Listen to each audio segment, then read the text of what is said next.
ইসলামী ব্যাংকের অভ্যন্তরীণ বিষয়ে বিতর্কিত হস্তক্ষেপ ও অনিয়মের অভিযোগ উঠেছে জামায়াত নেতা সরকার দেলোয়ার হোসেনের বিরুদ্ধে। রাজনৈতিক প্রভাব খাটিয়ে ব্যাংকের কার্যক্রমে প্রভাব বিস্তার, যাচাই বাছাই ছাড়াই ঋণ নেওয়া এবং সাপ্লাই ব্যবসা নিয়ন্ত্রণের অভিযোগে নতুন করে আলোচনায় এসেছেন তিনি। গত রবিবার চাকরিচ্যুত ৬টি ইসলামী ধারার ব্যাংকের কর্মকর্তা-কর্মচারীদের শান্তিপূর্ণ মানববন্ধনে উপস্থিত হয়ে উগ্র আচরণ করেন সরকার দেলোয়ার হোসেন, এমন অভিযোগ করেছেন আন্দোলনকারীরা। তাদের দাবি, তিনি মানববন্ধনে অংশগ্রহণকারীদের হুমকি দেন এবং সন্ত্রাসী আচরণ করেন।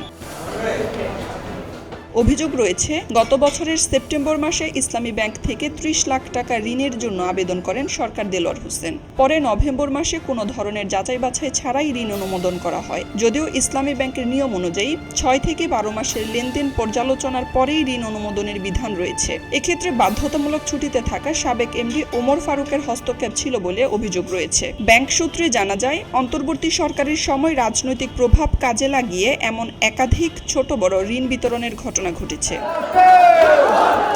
এদিকে গত রবিবার ৬টি ইসলামী ধারার ব্যাংকের চাকরিচ্যুত কর্মকর্তা-কর্মচারীদের চাকরি পুনর্বহালের দাবিতে করা শান্তিপূর্ণ মানববন্ধনে উপস্থিত হয়ে সরকার দেলোয়ার হোসেন তাদের হুমকি দেন এবং রাজনৈতিক নেতার পরিবর্তে ভাড়াটিয়া সন্ত্রাসীর মতো আচরণ করেন বলে অভিযোগ করেছেন মানববন্ধনে অংশগ্রহণকারী কর্মীরা। ইসলামী ব্যাংকের চাকরিচ্যুত জুনিয়র অফিসার আরফানুল্লাহ খবরের কাগজকে বলেন, আমাদের শান্তিপূর্ণ মানববন্ধনে হঠাৎ করেই সরকার দেলোয়ার হোসেন সহ জামায়াতের আরও বেশ কয়েকজন কর্মী বিশৃঙ্খলা সৃষ্টির চেষ্টা করেন। এ সময় তারা আমাদের অকথ্য গালিগালাজ করেন এবং বিভিন্ন ধরনের ভয়ভীতি দেখান।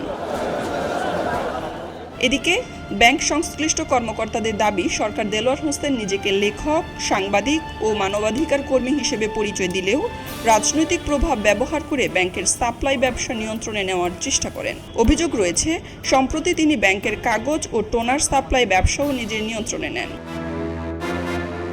ঘটনাটি নিয়ে সামাজিক যোগাযোগ মাধ্যমেও ব্যাপক সমালোচনার ঝড় উঠেছে।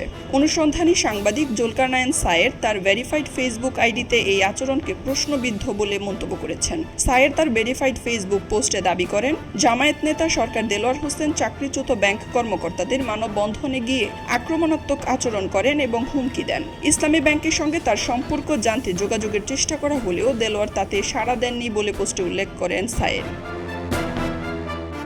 এদিকে বিষয়টি নিয়ে জানতে খবরের কাগজ থেকে দেলোয়ারের সাথে যোগাযোগ করা হলে তিনি নিজেকে নয়া দিগন্তের সাংবাদিক ও ইসলামী ব্যাংকের পুরনো গ্রাহক দাবি করে বলেন, ইসলামী ব্যাংক গ্রাহক সমন্বয় পরিষদের ব্যানারে আলাদাভাবে মানববন্ধন করা হয়েছে। চাকরিচ্যুত কর্মকর্তাদের সঙ্গে কোনো বাকবিতণ্ডা হয়নি বলেও দাবি করেন তিনি।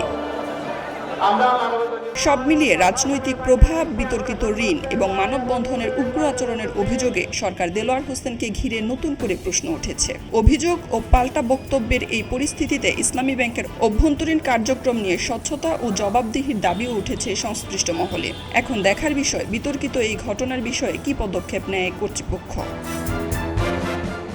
খবরের কাগজ, নিখাত, নির্ভীক, নিরপেক্ষ।